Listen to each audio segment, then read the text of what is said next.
السلام علیکم ورحمۃ اللہ وبرکاتہ۔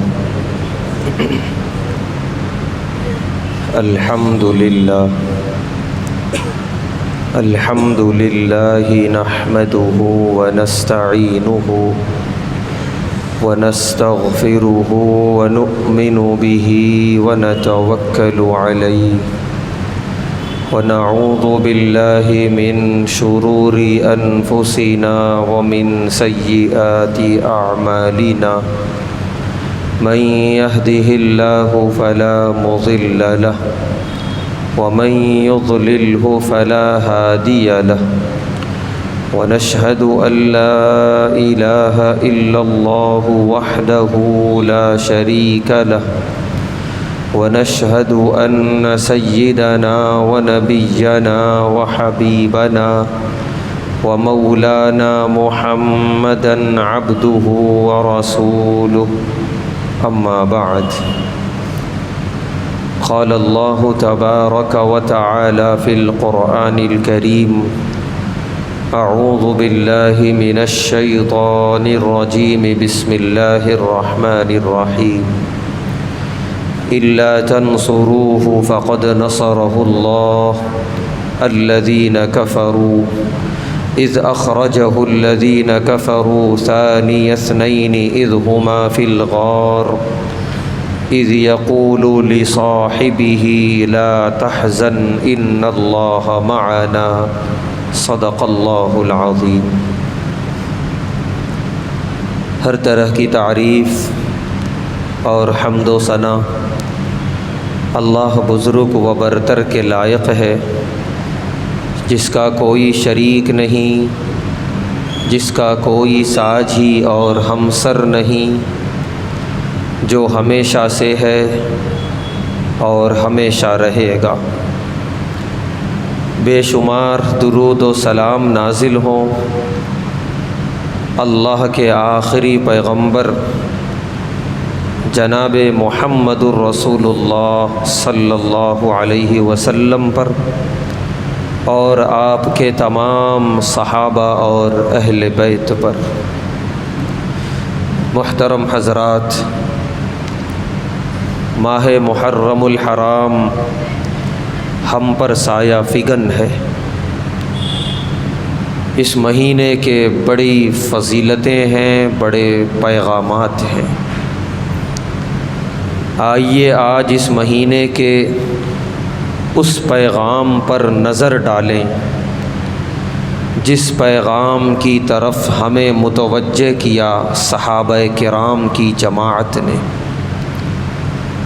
اور صرف متوجہ ہی نہیں کیا بلکہ صحابہ کی یہ خواہش تھی کہ رہتی دنیا تک مسلمان جب بھی اس مہینے سے گزریں تو اس پیغام کو ضرور یاد رکھیں۔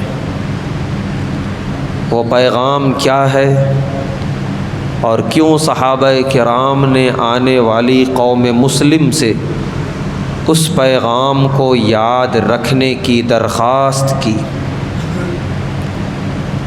وہ پیغام ہے صحابہ کرام کی قربانیاں۔ خود پیارے نبی صلی اللہ علیہ وسلم بھی اس کے ساتھ ہیں۔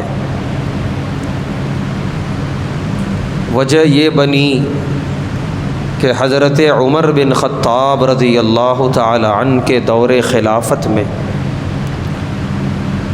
ان کے پاس ایک خط آیا، ان کے ایک گورنر حضرت ابو موسیٰ اشعری رضی اللہ تعالی عنہ کے پاس سے۔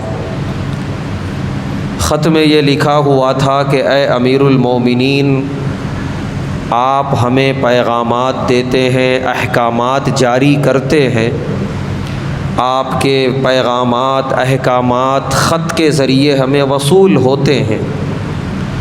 اس خط کے اوپر آپ کا نام ہوتا ہے، جس دن آپ نے وہ پیغام لکھا ہے اس دن کی تاریخ ہوتی ہے، جس مہینے میں آپ نے وہ احکامات لکھے ہیں وہ مہینہ لکھا ہوتا ہے، جس سال آپ نے وہ خط لکھا ہے وہ سال لکھا ہوا نہیں ہوتا۔ اس کی کمی محسوس ہو رہی ہے کہ اسلام کے اندر سب کچھ ہے الحمدللہ، تو اسی طرح اسلامی تاریخ بھی مکمل ہو جائے تو بہت اچھا رہے گا کہ ہم مہینہ تو جانتے ہیں، ہر دن کی تاریخ بھی ہم جانتے ہیں، لیکن اس سال کو کس نام سے یا کس گنتی سے، کس عادت سے یاد کیا جائے، اس کا کوئی ابھی تک وجود نہیں ہے۔ حضرت عمر بن خطاب رضی اللہ تعالی عنہ یہ خط پڑھتے ہی اس کو بہت اہم ترین مسئلہ سمجھا انہوں نے، کیونکہ اب تک یہ ہوتا تھا کہ مہینہ لکھ دیا جاتا، کہہ دیا جاتا، تاریخ لکھ دی جاتی، کہہ دی جاتی، لیکن جب سال بتانے کی نوبت آتی تو خاموش۔ اسی لیے سال کو یاد رکھتے تھے صحابہ کسی بڑے واقعے سے۔ جس سال بدر کا معرکہ ہوا اس پورے سال کو بدر کے نام سے یاد کرتے تھے۔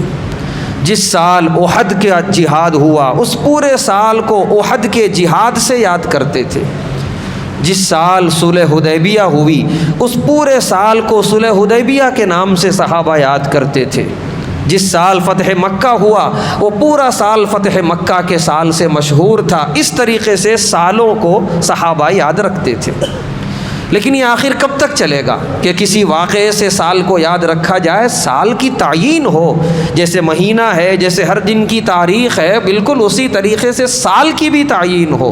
حضرت عمر بن خطاب رضی اللہ تعالی عنہ نے اس کو بڑا اہم ترین مسئلہ سمجھا اور اپنے تمام گورنروں کو بلایا اور جتنے کبار صحابہ تھے ان سب کو بلایا اور ایک دن متعین ہوا، اور وہ دن تقریباً جمادی الاولیٰ کی 13 تاریخ تھی۔ سارے صحابہ کرام کا مجمع تھا مسجد نبوی میں۔ حضرت عمر بن خطاب رضی اللہ تعالی عنہ نے اس اجلاس کے آغاز پر ایک چھوٹا سا مختصر سا بیان کیا، اور اس بیان اور اس تقریر میں انہوں نے یہ بات کہی کہ یہاں پر سب کو جمع کرنے کا صرف ایک مقصد ہے کہ اسلام کسی کا محتاج نہیں ہے، اور میں یہ نہیں چاہتا کہ آنے والی قوم مسلم تاریخ میں اور سال لکھنے اور بولنے میں کسی اور قوم کے سال اور تاریخ کی محتاج ہو جائے۔ حضرت عمر بن خطاب رضی اللہ تعالی عنہ جیسے غیرت مند صحابی، ان کے مزاج کے خلاف تھا کہ ہم اپنی تاریخ بھی لکھیں تو اس میں کسی دوسرے کے محتاج ہوں، ہرگز نہیں۔ چنانچہ انہوں نے کہا تمام صحابہ سے کہ ضرورت اس بات کی محسوس ہوتی ہے اسلامی سال، اسلامی جنتری کا باقاعدہ آغاز کیا جائے۔ سارے صحابہ نے بیک زبان کہا کہ یقیناً اس کی ضرورت ہے۔ سارے صحابہ متفق اور سارے کبار صحابہ الحمدللہ موجود تھے۔ سب نے کہا کہ یہ بڑا اہم ترین مسئلہ ہے اور اسے آج حل کیا جائے۔ اب حضرت عمر بن خطاب رضی اللہ تعالی عنہ نے رائے پوچھی صحابہ سے کہ اب یہ بتائیے کہاں سے اسلامی سال کا آغاز کیا جائے، اسلامی سن پہلا کون سا ہو اور اسے کیا نام دیا جائے۔ بہت ساری رائے آئی ہیں، ہم تاریخ پڑھیں۔ ایک رائے یہ بھی آئی کہ جو پیارے نبی صلی اللہ علیہ وسلم کی نبوت کا پہلا سال تھا وہاں سے اسلامی سال کا آغاز کیا جائے اور اسلامی سال کا نام رکھا جائے نبوی۔ اسی طرح یہ بھی رائے آئی کہ جس سال بدر کا معرکہ ہوا، بڑا اہم ترین معرکہ اور جہاد تھا، اسلامی فتح نصیب ہوئی، لہذا وہاں سے اسلامی سال کا آغاز کیا جائے اور اس کا نام رکھا جائے بدری۔ کسی نے صلح حدیبیہ کی رائے دی اور ایک اچھی خاصی تعداد فتح مکہ کو لے کر آئی کہ فتح مکہ کے سال کو پہلا سال مانا جائے کیونکہ وہاں سے فتوحات کا سلسلہ شروع ہوا ہے۔ سیدنا عمر بن خطاب رضی اللہ تعالی عنہ سنتے رہے، اخیر میں رائے دی ہے حضرت علی رضی اللہ تعالی عنہ نے، اور وہ رائے سنتے ہی حضرت عمر بن خطاب رضی اللہ تعالی عنہ نے فرمایا بالکل میری بھی یہی رائے ہے، یہ میرے دل کی آواز، القول قول علی رضی اللہ تعالی عنہ۔ حضرت علی رضی اللہ تعالی عنہ کی رائے یہ تھی کہ جس سال ہم نے سفر ہجرت کیا ہے مکۃ المکرمہ سے مدینۃ المنورہ کی جانب، اس سال کو پہلا اسلامی سال بنایا جائے اور اسلامی سال کا نام رکھا جائے ہجری۔ حضرت عمر بن خطاب رضی اللہ تعالیٰ عنہ بے انتہا خوش ہوئے۔ کتابوں میں لکھا ہے کہ اب تک جو ان کے چہرے پہ ایک طرح کی فکر تھی کہ آخر کیا ہوگا، کہ کون سی بات طے پائے گی، حضرت علی رضی اللہ تعالیٰ عنہ کی رائے سنتے ہی چہرہ کھلنے لگا لبوں پہ مسکراہٹ آ گئی، خوش ہو گئے اور انہوں نے کہا کہ بس یہی بات فائنل ہے، بس اسی پر سب کا اتفاق ہو، اور سارے صحابہ نے اتفاق کر لیا حضرت علی رضی اللہ تعالیٰ عنہ کی اس رائے پر۔ حضرت علی رضی اللہ تعالیٰ عنہ نے اس موقع پر ایک دو جملے کہے تھے کہ آخر میں کیوں یہ رائے دے رہا ہوں۔ حضرت علی رضی اللہ تعالیٰ عنہ نے فرمایا کہ بے شک جنہوں نے بدر کی رائے دی بڑی اچھی رائے ہے، جنہوں نے فتح مکہ کی رائے دی بڑی اچھی رائے ہے۔ انہوں نے کہا کہ یہ ساری جو واقعات ہیں اسلام کے، یہ سب یاد رکھے جانے کے لائق ہیں، چاہے وہ بدر کی فتح ہو یا مکہ کی فتح ہو یا احد ہو یا صلح حدیبیہ ہو، یہ سب کچھ الحمدللہ اللہ کا بہت بڑا انعام ہے، اکرام ہے۔ لیکن رہتی دنیا تک کلمہ پڑھنے والا مسلمان یاد رکھے بدر بعد میں ہوئی ہے، صلح حدیبیہ کا انقلاب بعد میں آیا ہے، مکہ کی فتح یہ ہاتھ میں یوں سوغات میں نہیں آئی ہے، یہ سب بعد میں ہوا، پہلے ہم نے اپنے آپ کو فنا کیا ہے ہجرت کے نام پہ۔ یہ دو تین جملے تھے حضرت علی رضی اللہ تعالیٰ عنہ کے جو ان کے دل سے نکلے اور دلوں میں پیوست ہو گئے کہ پہلے ہم نے کیا کیا، امت کو یہ یاد رکھنا ہے۔ وہ قومیں مردہ قومیں کہلاتی ہیں جو صرف خوشحالیوں میں اپنے آپ کو مگن رکھیں، اسی میں مست ہو جائیں، اپنا ماضی بھول جائیں، اپنی پرکھوں کی قربانیاں بھول جائیں، ان کی قربانیوں کے نتیجے میں جو حالات بدلے ہیں بس اسی میں مگن زندگی گزار لیں۔ وہ قوم کو زوال پذیر ہوتے دیر نہیں لگتی۔ ہاں، وہ قوم زندہ قوم کہلاتی ہے جو اپنے پرکھوں کی قربانیاں یاد رکھتی ہے، اپنے اکابرین کی ان آزمائشوں کو یاد رکھتی ہے، اور یاد رکھنے کے نتیجے میں اللہ کی طرف سے جو انعامات ملے ہیں اس کی قدر کرتی ہے، اس میں مست نہیں ہو جاتی، اس میں مگن نہیں ہو جاتی، بلکہ وہ بھی اپنے اکابر کے طریقے پر آزمائشوں سے گزرنے کا سبق حاصل کرتی ہے، آزمائشوں سے گزرنے کے اسباق حاصل کرتی ہے، اور آزمائشوں سے وہ مسکراتی ہوئی گزرتی ہے، اور آزمائشوں کے نتیجے میں اللہ کی طرف سے جو انعامات ملے ہیں اس کی قدر کرتی ہے۔ وہ سمجھتی ہے زندہ قوم کہ یہ انعامات کیوں ملے ہیں آخر۔ تو حضرت علی رضی اللہ تعالیٰ عنہ یہی بتانا چاہ رہے ہیں قیامت تک پیدا ہونے والے مسلمانوں کو، بے شک تم فتح مکہ یاد رکھو، بے شک تم بدر کی فتح اور اللہ کی نصرت یاد رکھو، صلح حدیبیہ کا انقلاب یاد رکھو، اور نہ جانے کتنے انعامات اللہ کے ہوئے سب یاد رکھو، لیکن سب سے پہلے یاد رکھنا ہم نے کیا کچھ کیا تھا ہجرت کے نام پہ۔ ہم نے اپنی خودداریوں کو فنا کیا تھا، ہم نے اپنی پرکھوں کی جائیدادوں کو چھوڑا تھا، ہم نے اپنے مادر وطن کو قربان کیا تھا، اور وہ زمین جہاں کعبۃ اللہ تھا، کوئی معمولی بات نہیں تھی ایسی سرزمین کو چھوڑنا کہ پیارے نبی صلی اللہ علیہ وسلم نے جب ہجرت فرمائی ہے، سیدنا ابو بکر صدیق رضی اللہ تعالیٰ عنہ فرماتے ہیں جب تک کعبۃ اللہ کی عمارت نظر آ رہی تھی آپ نم آنکھوں سے پلٹ پلٹ کے دیکھتے تھے کعبۃ اللہ کو، اور یہ کہتے تھے کہ اگر تیرے شہر کے رہنے والے مجھے پریشان نہ کرتے، نکلنے پہ مجبور نہ کرتے، میں کبھی تجھے چھوڑ کے نہ جاتا۔ اتنا آسان نہیں ہے، دل پھٹے تھے، اپنے جگر کو نکال کے رکھ دیا تھا ان لوگوں نے جنہوں نے ہجرت کی تھی۔ تو مکۃ المکرمہ سے جو ہجرت فرمائی ہے صحابہ کرام نے مدینۃ المنورہ کی جانب، ایک ایک صحابی کی داستان ہے، ایک ایک صحابی کا ایک قصہ ہے جو کبھی نہ بھلایا جائے گا۔ ایسے بھی واقعات ہوئی ہیں، ایک شوہر، ایک بیوی، ایک بیٹا نو مولود جو گود میں ہے، تینوں ہجرت کر رہے ہیں، کفار ظالموں نے تینوں کو الگ کر دیا، بچہ کہیں اور گیا، بچے کی ماں کہیں اور گئی، بچے کا باپ کہیں اور گیا، ایک سال یہ تینوں نے ایک دوسرے کا چہرہ نہیں دیکھا، ایک دوسرے کی خبر نہیں معلوم ہو سکی۔ مذاق تھا ہجرت، بہت بڑی قربانی تھی، وہ ایک سال ان لوگوں نے کیسے گزارے ہوں گے؟ ماں کا تو دل پھٹ جائے، اس کی گود سے بچہ چھین لیا جائے۔ ایک سال جس جگہ سے وہ بچے کو چھینا گیا تھا، ماں ہر دن شام میں اس جگہ پہ آتی تھی، آ کے روتی تھی، غمناک اشعار پڑھتی تھی، اللہ سے دعا مانگتی تھی۔ چرواہے وہاں پر آتے تھے بکریاں چرانے کے لیے، اس ماں کو روتا دیکھ کر وہ خود رو کے جایا کرتے تھے۔ ایک سال تک یہ آزمائش گزری ہے اس ماں کے اوپر۔ اسی لیے ہر صحابی کی ایک داستان ہے، ایک تاریخ ہے البناک جسے بھلایا نہیں جا سکتا۔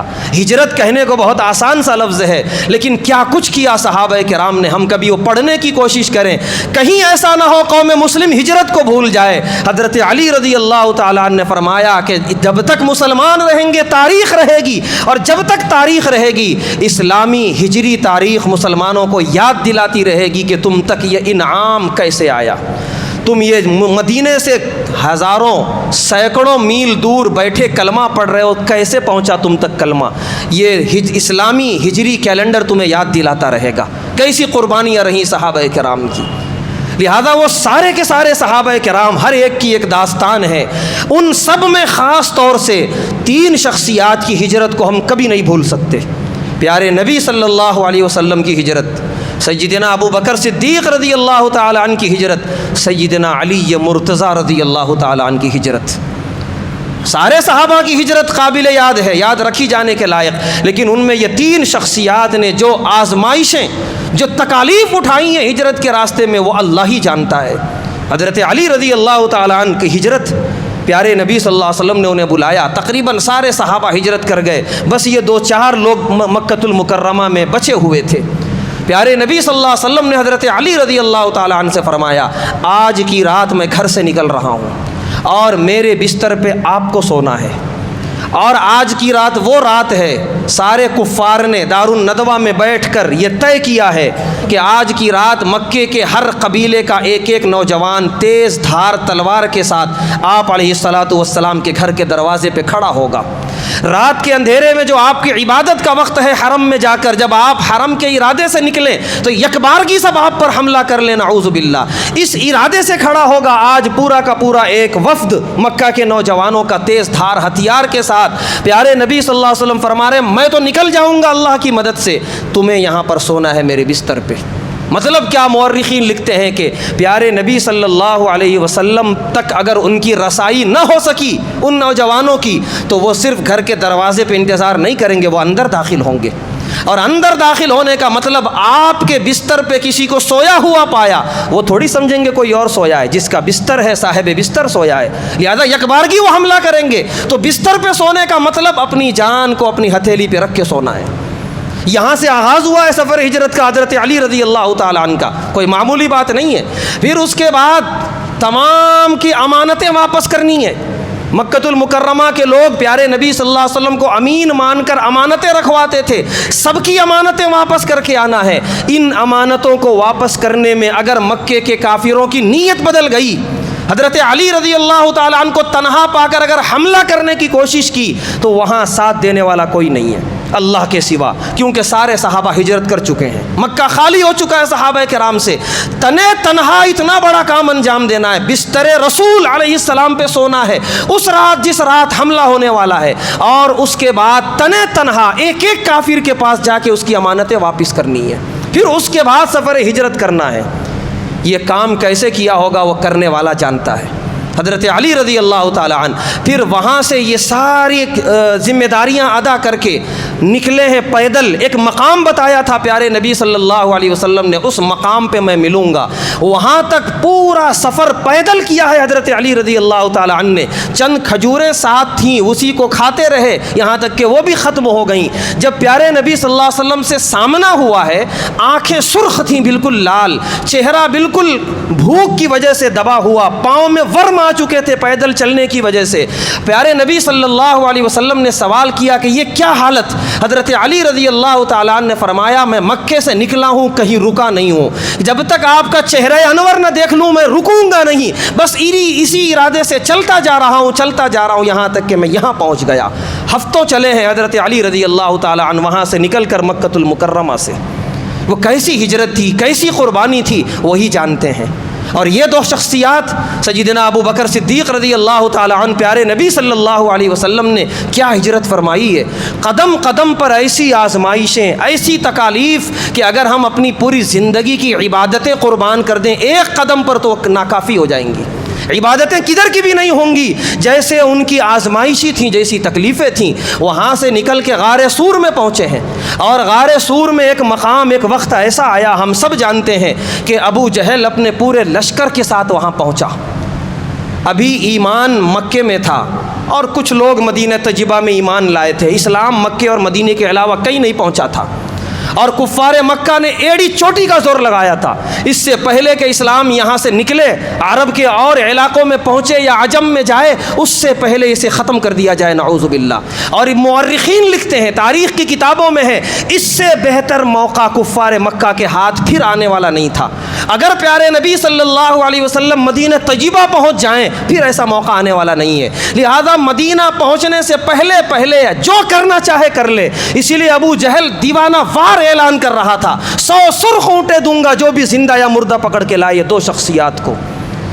اور موقع ایسا آیا، ابو جہل اپنے لشکر کے ساتھ بالکل ایک قدم دوری پر، یہ دونوں شخصیات غار سور کے اندر، سیدنا ابو بکر صدیق رضی اللہ تعالیٰ عنہ اتنے مضبوط ایمان والے، وہ ہل گئے اس موقع پر۔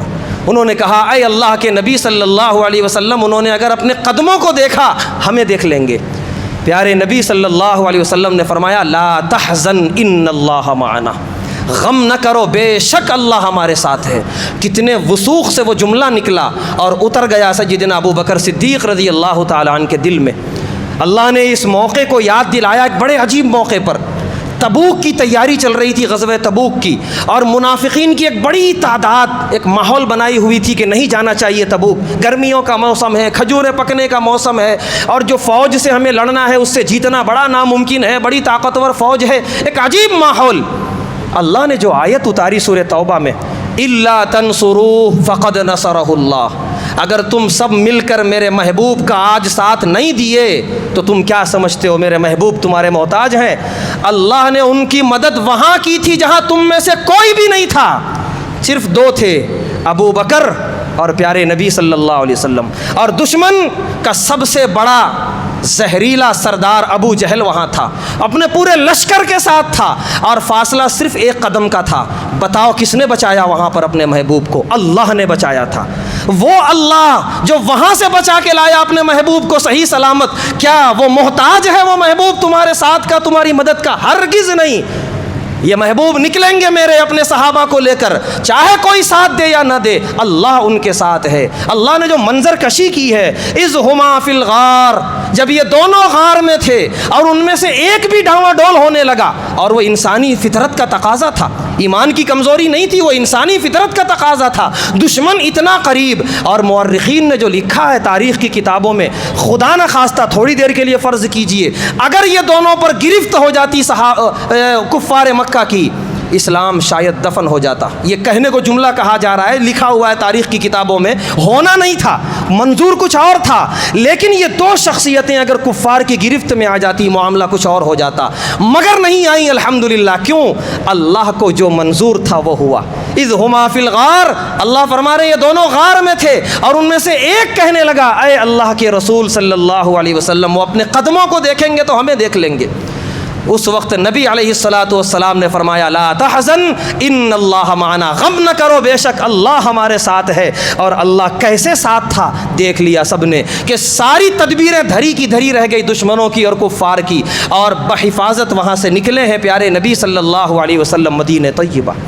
اور بات یہاں ختم نہیں ہوئی، بڑی لمبی تاریخ ہے کہ ابھی وہاں سے جب نکلے ہیں مدینہ جا رہے ہیں، سراقہ نامی ایک نوجوان جو بعد میں انہوں نے اسلام قبول کیا، لیکن اس وقت وہ مسلمان نہیں تھے، وہ بالکل قریب آتے چلے گئے۔ حضرت ابو بکر صدیق رضی اللہ تعالیٰ عنہ بار بار پیچھے پلٹ کے دیکھ رہے ہیں اور کہتے جا رہے ہیں ایک نوجوان آ رہا ہے، قریب آ رہا ہے، قریب آ رہا ہے، یہاں تک کہ اتنا قریب آ گیا کہ اس کے تیر کی زد میں ہم آ سکتے ہیں اگر وہ تیر چلا دے۔ پیارے نبی صلی اللہ علیہ وسلم نے فرمایا کہ اللہ ہمارے ساتھ ہے۔ بخاری شریف کی روایت ہے، اچانک اس کا گھوڑا زمین پہ گرا اور سراقہ زمین پہ گر گئے۔ انہوں نے سمجھا کہ بس یہ ایک عام اتفاقی واقعہ ہے، انہوں نے پھر سے گھوڑے کو صحیح کیا، پھر بیٹھے، پھر گھوڑے کو دوڑایا، پہلے سے زیادہ تیزی کے ساتھ وہ گھوڑا گرا ہے۔ پھر انہوں نے گھوڑے کو اٹھایا اور سمجھا کہ یہ اتفاقی بات ہوگی، پھر اس پہ گھوڑے کو دوڑایا، اب کی بار گھوڑا گھٹنوں تک زمین میں دھس چکا تھا۔ اب انہوں نے سمجھ لیا کہ نہیں، یہ کوئی غیبی طاقت ساتھ دے رہی ہے ان کا، کہ جس کی وجہ سے میرا گھوڑا آگے نہیں بڑھ رہا ہے۔ اس وقت انہوں نے امان طلب کی، مجھے امان دے دیجئے، اس سے پہلے کہ آپ مجھے گرفتار کریں مجھے امان دے دیجئے۔ پیارے نبی صلی اللہ علیہ وسلم نے فرمایا 100 سرخ اونٹوں کی لالچ میں آئے ہو یہاں گرفتار کرنے کے لیے، میں تمہارے ہاتھوں میں کسریٰ کے کنگن دیکھ رہا ہوں۔ اتنا بڑا بادشاہ کسریٰ، اس کے کنگن وہاں کے درباریوں کے خواب میں بھی نہیں آ سکتا تھا، وہ اتنا قیمتی ہوا کرتا تھا جو صرف بادشاہ پہنتا تھا۔ پیارے نبی صلی اللہ علیہ وسلم نے فرمایا میں وہ دیکھ رہا ہوں۔ یہ پیشین گوئی پوری ہوئی پیارے نبی صلی اللہ علیہ وسلم کی جب فارس فتح ہوا، حضرت عمر بن خطاب رضی اللہ تعالیٰ عنہ کے دور خلافت میں یہ ساری تکالیف اور آزمائشوں سے گزرے ہیں پیارے نبی صلی اللہ علیہ وسلم، اور بحفاظت پہنچے ہیں مدینۃ المنورہ۔ تو یہ 3 شخصیات اور اس کے علاوہ تمام صحابہ کرام نے جو ہجرت فرمائی ہے بڑی آزمائشوں کے ساتھ، بڑے امتحان کے ساتھ، بڑی قربانیوں کے ساتھ، ہر صحابی کی ایک داستان ہے۔ حضرت صہیب رومی رضی اللہ تعالیٰ عنہ روم سے آئے تھے، ان کے اجداد، انہوں نے بڑی محنتیں کی تھی، ان کے پرکھوں نے بڑی جائیدادیں تھیں مکے میں ان کی، سب چھوڑ دیا انہوں نے، سب لے لو مجھ سے مگر مجھے چھوڑ دو، مدینہ جانے دو۔ تنہا مدینہ آئے ہیں، سوائے جسم پر جو لباس تھا اس کے علاوہ کچھ نہیں تھا۔ پیارے نبی صلی اللہ علیہ وسلم نے فرمایا بڑی کامیاب تجارت کی ہے تم نے، جو چھوڑ آئے ہو بہت معمولی ہے، اور جو تم نے لکھوا لیا ہے بہت قیمتی ہے، اور وہ ہے جنت الفردوس۔ یہ پیارے نبی صلی اللہ علیہ وسلم نے خوشخبری سنائی۔ حضرت علی رضی اللہ تعالی عنہ، سیدنا عمر بن خطاب رضی اللہ تعالی عنہ کے اس مجلس میں 2 جملے بس کہے تھے انہوں نے کہ آنے والی قوم یاد رکھے کہ ساری اللہ کی نعمتیں، سارے فتوحات، سب کچھ ملے ہیں اللہ کے کرم سے، لیکن اس سے پہلے ہم نے بڑی قربانیاں دی ہیں۔